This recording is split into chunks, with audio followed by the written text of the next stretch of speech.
National report में आगे बढ़ेंगे और इस जंग में ट्रंप की प्रतिष्ठा दांव पर लगी थी, लेकिन युद्ध से ट्रंप को कुछ हासिल नहीं हुआ। जिस मकसद से ट्रंप ने इजराइल के साथ मिलकर जंग शुरू की, वो अभी तक अधूरा है। जानकार इसे ईरान की नैतिक जीत बता रहे हैं। ऐसे में सवाल यह है कि ट्रंप को क्या मिला? अरबों रुपए का नुकसान उठाने के बाद भी अमेरिका आज खाली हाथ है। ना सत्ता बदली, ना ईरान झुका। ये रिपोर्ट देखिए।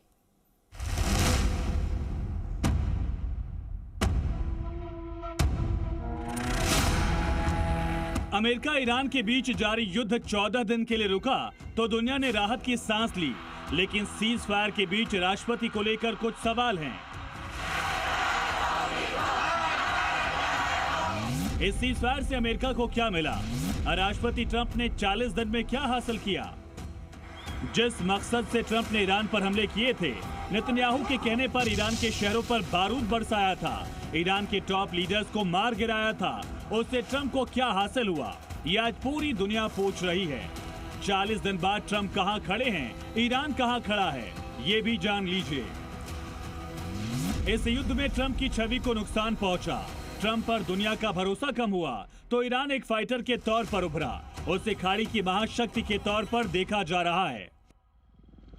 कुछ जानकार मानते हैं कि युद्ध में ट्रंप को फायदा कुछ नहीं हुआ, बल्कि नुकसान ही हुआ है। पहली बात यह कि ट्रंप ने ईरान को लेकर गलत आकलन किया।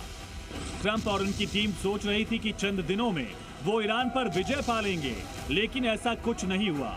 ईरान ना झुका, ना टूटा, ना बिखरा, बल्कि एकजुट होकर लड़ा। ऐसा लड़ा कि दुनिया देखती रह गई। ईरान में सत्ता परिवर्तन नहीं करवा पाए ट्रंप। भले ही खलीफा को ट्रंप ने पहले ही दिन मार दिया, लेकिन ईरान में रिजीम चेंज को लेकर उनका सपना ही रह गया। कोई सत्ता परिवर्तन नहीं हुआ। ईरान की सेना ने सरेंडर नहीं, बारूदी पलटवार किया। ईरान के न्यूक्लियर प्रोग्राम को तबाह करने का सपना अधूरा। ये ख्वाहिश भी ट्रंप और नेतन्याहू की पूरी नहीं हो पाई। ईरान के परमाणु प्लांट पर हमले जरूर किए, लेकिन ईरान के यूरेनियम एनरिचमेंट को रोक नहीं पाए। युद्ध ने पूरे ईरान को कर दिया एकजुट। नेतन्याहू ने जो फीडबैक ट्रंप को दी थी वो गलत साबित हुई। ट्रंप को लगा ईरान के लोग साथ देंगे, सत्ता के खिलाफ बगावत करेंगे, लेकिन ऐसा कुछ भी नहीं हुआ। बल्कि अमेरिका और इजराइल के हमलों ने ईरान को पूरी तरह से एकजुट कर दिया। ईरान के लोग सड़कों पर उतरे ट्रंप और नेतन्याहू के खिलाफ। फ्री हॉर्मुज पर टोल लगवा गए ट्रंप। इस युद्ध में ईरान के लिए स्ट्रेट ऑफ हॉर्मुज तुरुप का इक्का साबित हुआ। इस समंदरी रास्ते के दम पर ईरान ने पूरा पासा पलट दिया। हॉर्मुज को लेकर ट्रंप धमकी पर धमकी देते रहे, लेकिन कुछ कर नहीं पाए। उधर ईरान ने हॉर्मुज स्ट्रेट पर बारूद भी बिछाया और टोल भी वसूलने का फैसला लिया।